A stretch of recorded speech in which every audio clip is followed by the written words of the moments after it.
સુરતના પલસાણામાં અવિરત વરસાદી માહોલ જામ્યો છે। આ સાથે ધોધમાર વરસાદ ખાબકી રહ્યો છે તો પલસાણા સહિત અનેક વિસ્તારોમાં અવિરત વરસાદ ખાબક્યો। બલેશ્વર ગામ પાણીના બેટમાં ફેરવાયું હોય તેવા દ્રશ્યો સામે આવ્યા। 32 ગંગા ખાડી બે કાંઠે વહેતી થઈ છે। ખાડી બે કાંઠે થતા બલેશ્વરમાં પાણી ફરી વળ્યા છે। કેડસમાં પાણી પુલ પરથી ફરી વળ્યા છે। ઘૂંટણસમાં પાણી ભરાયા છે। સુરતના પલસાણામાં અવિરત વરસાદી માહોલ જામ્યો। બલેશ્વર ગામ પાણીના બેટમાં ફેરવાયું હોય તેવા દ્રશ્યો જોવા મળ્યા છે।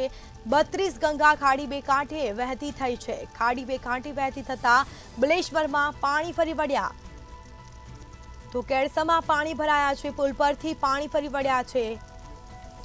આ સીધા દ્રશ્યો અમે આપને બતાવી રહ્યા છે। લોકો પાણીમાંથી પસાર થવા માટે મજબૂર બન્યા છે। લોકો પરેશાન થઈ રહ્યા છે તો આ સીધા દ્રશ્યો અમે આપને બતાવી રહ્યા છે। 32 ગંગા ખાડી બે કાંઠે વહેતી થઈ છે તો બીજી તરફ ગામોમાં પાણી ફરી વળ્યા છે। ખાડી બે કાંઠે થતા બલેશ્વરમાં પાણી ફરી વળ્યા છે।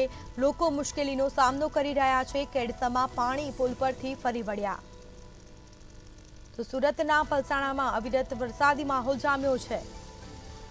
પલસાણા સહિત અનેક વિસ્તારોમાં વરસાદી માહોલ જોવા મળ્યો।